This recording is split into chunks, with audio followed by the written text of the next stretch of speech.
Hello, my name is Sam Hudson, and this is Mod 1 from School Community Relations. Here in my classroom making my video because I don't have time to go home, as most teachers, I'm sure everyone is fairly busy staying on top of things, but virtual as well. So that's kind of a little bit about me. My name is Sam Hudson once again.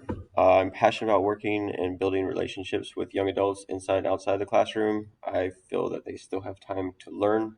A lot of adults, when I meet an adult and I get a first impression that I don't like them very much, I kind of think to myself, well, that's them. They're grown up. Hard for them to change. I like working with young adults because if I find one's annoying or doing this, first off, big excuse that they're still growing, and I feel like I can influence them a little bit to be a better adult once they reach there. I feel like my family's had a big help with that. My dad was a teacher, coach, and I feel like I've learned a lot from him and how to connect with students. My mom is a hard worker. She's an office manager, many different jobs, usually works doctors' offices, kind of manages all of those doctors. She's much better at dealing with adults. Um, but I feel like I've gotten a lot of her work ethic because she is always doing stuff, always going, going, going, doesn't really know how to say no. I try to tell her to. And then I have two brothers, older brother, younger brother, who have also influenced me, um, just kind of showed me different things, taught me a lot. Even my little brother taught me many things. He's a great tennis player. Older brother's, I feel, could be a comedian. He doesn't stop talking. He knows everybody. He's got great communication skills. So I'm trying to learn that from him. Originally from Boone, North Carolina, moved to Annapolis, Maryland in high school, and now I live outside of DC. Moving to Annapolis, it was right during the summer, so it was a fairly boring summer, but I met people at school once I got there, and I feel like that helped me meet people a little bit more because I've always grown up in the same place, so it was harder for me to try to make new friends, and having to move definitely helped that a little bit. Could always do better. I teach math because in school I always liked math. It made sense to me. Two plus two is always four, so things just kind of worked out logically. I coach football. It's my favorite sport. I like all other sports pretty much. Anything that you can do outside is really fun, or even inside basketball, football, any sport. Coaching football, though, is a big passion of mine.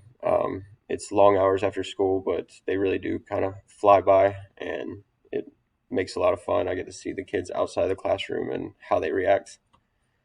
I do strength training for them and other individuals. We'll do that in the weight room off season or just personal training with others. I do tennis lessons, which I got from my dad, so I'll teach them. And then if I'm completely not busy, sometimes I deliver food. So again, try to constantly stay busy, but enjoy myself with movies, TV shows, music, hanging out with friends. Hard to see, but I do. Um, Favorite TV show is probably The Office. Watch it way too much. So you either love that or hate it, I'm sure. Kind of my transition, making first impressions. The key things that I got was a good introduction makes you stand out from others. So again, something I've probably thought about but not really done. The next person comes and tells you a name with a different job, it kind of just replaces. So try to be different. It is important to show who you are personally instead of just your job, as I just said. Be vulnerable and talk about your passions. So talk about what makes you go, what drives you, and then tell your story. So again, I found that article fairly interesting about how when you tell your story, it introduces yourself, and stories are more interesting. And then just being respectful. I really liked the story about the doctor not using her whole name, so I felt like that was kind of a good step for me to say, "Hey, I'm not Mr. Hudson, but I am Sam Hudson, and we're going to be learning about geometry, math, statistics, whatever we'll be teaching." And then even get a little bit more specific about things which I'll work on. Um, Communication strategies, digital, oral, written. Digital communications, we get emails a lot. It's probably the most, especially with virtual learning. We get them from students and teachers and admin, everyone just contacting through emails. Google Forms, we have those sent out to us sometimes just to gather information from all of us if they need it. We have the Google Classroom for students right now, especially with virtual learning. It's all through Google Classroom, which we're getting a new Brightspace, I believe, next year. So that'll be fun to learn. Always learning new software. We have Google Voice that we can use text to communicate. We text each other. The teachers have our group texts that we can communicate through. Through football, we use Facebook Huddle. Back to school, we get a weekly newsletter from our principal through an email usually. Monthly updates through our um, teachers who go to those monthly meetings. And we have a Sign Up Genius that allows parents to sign up for student-teacher conferences and things of that nature. Oral, we have planning once a week with our teammates, and then we have a meeting once a month with our department chair, along with a faculty meeting once a week, just to communicate, talk about what's going on. Once again, we use our cell phones and just teaching. Written, we get our IEPs, so we get a list of those to kind of help us with our students, and some emergency forms just to let us know if they have allergies and whatnot. We give instructions as teachers. We get instructions as teachers, and we have a Talon, which is just kind of a weekly magazine or monthly magazine that the students give out, and it talks about the school. And then also just the community gets all of this as well. They'll get emails, phone calls, everything. When using these strategies, I want to use my full name, Sam Hudson. I really like that. I think that that would stand out a little more than just saying I'm Mr. Hudson or I'm Sam. People get the full name.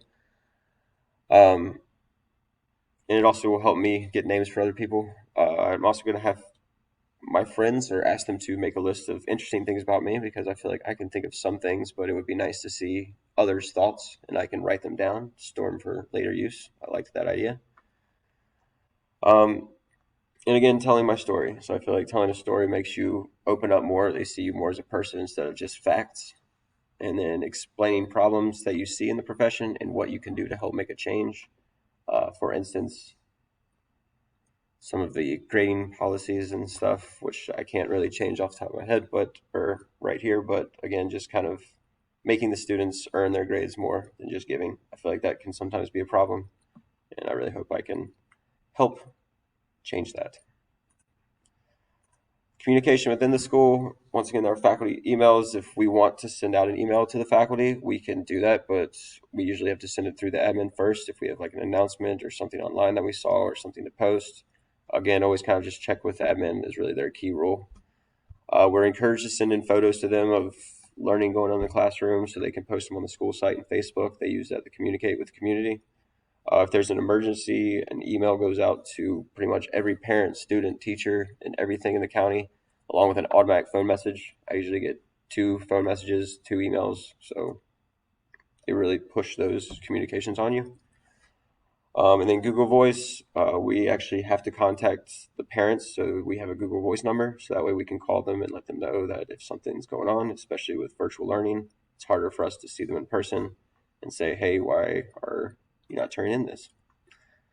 Or just tell them that they're doing good. That's also another thing I like to do, is call people and say, hey, this is Sam Hudson, the math teacher, and they're doing a great job. So they usually like those phone calls. In my conclusion, by exploring the importance of introduction and communicating, I've found that it is important to communicate who you are and what you're passionate about, so it sums you up more than just saying, hey, I'm a teacher and this is my name. It could be anybody. It's also important to continuously communicate with the school employees, students, parents, community. The more you communicate, the better chance the community can get the word, so that way no one's left out, everyone's on the same page and moving forward. I think that this is relevant to me because as a teacher and coach, I have to constantly contact people and let them know if change is happening or stuff being updated. So I feel like it's important to learn all these strategies and a good way for them to remember who I am. And again, I'm going to try to use these. I'm usually quiet and shy when first meeting people, but I think it was a good idea to ask friends about some things, to kind of maybe write down some introduction ideas, and I'll try to work on those because I do feel it's important to know the person you're meeting. So that's me, and thank you.